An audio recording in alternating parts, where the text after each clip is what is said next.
Hey, what's going on YouTube? Alabama Reloader here.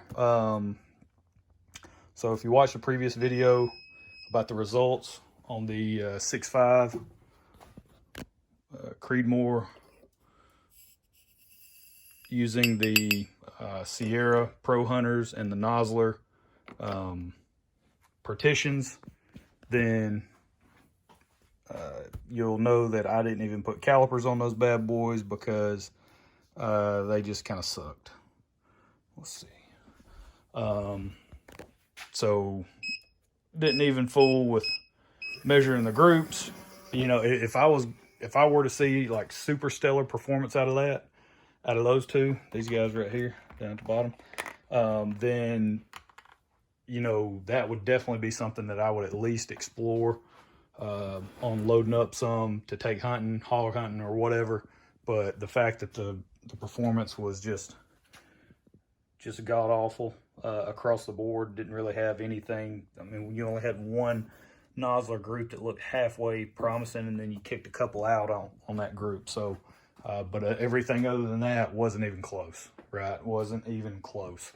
So now we're pushing those down to the Grendel world. Those will be forever in the Grendel category. We're going to test them in the Grendel, see how they perform. So next up we have these guys, the 129 SSTs, and then we're also going to do the 140 AMax. All right, and we got our Hodgson, not Hodgson, we got our Hornady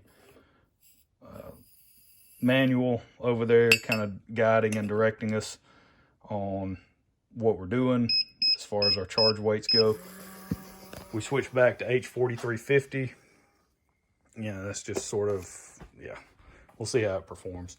It's always performed good in the past. So, but it's one of the lower velocity powders.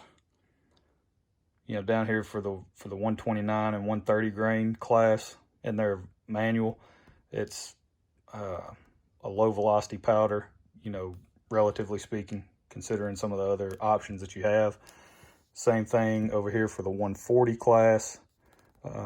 It's showing a max charge of 41.5. So you can definitely get better performance, not better performance, but higher velocities out of some other powders. But this is what we're going with.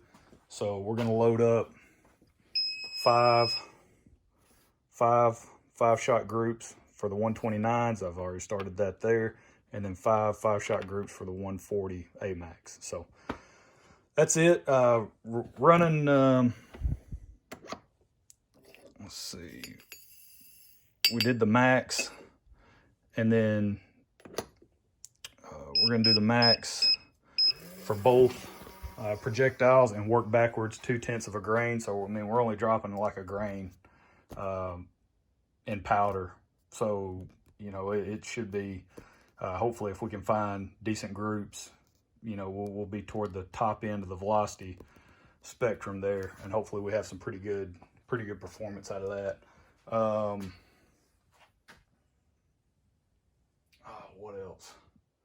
There's something else on my mind. I was just thinking about it. Oh, overall length.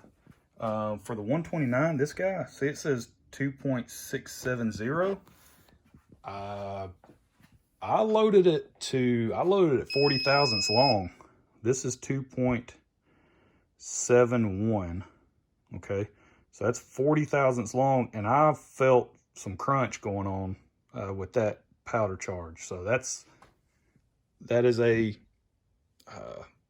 lightly compressed, but still, I mean, 40 thousandths, that would be, I feel like that would be compressing it a decent amount at that point.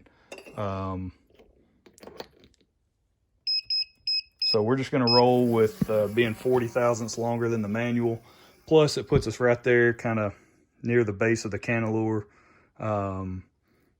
You know, to each his own. I think that looks a little better. I like loading, especially for bolt action. I like loading as long as I can.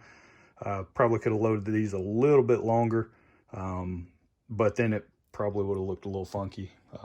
So if the projectile is a cantilure, I do my best to line it up, you know, with that, just to, I don't know, have them looking halfway not funky. So that's it. We'll roll with that 2.6 710, so we'll be 40 thousandths over that recommended overall length. And this one's 2.8. So we'll check it out when we start loading. We may try to bump that a little bit longer as well. But that's it. That's all we're doing, guys. We're loading up the next test rounds. See what kind of performance we can get out of our Savage 110 Tactical. So that's it. I hope you guys have a good one, and we'll catch y'all next time.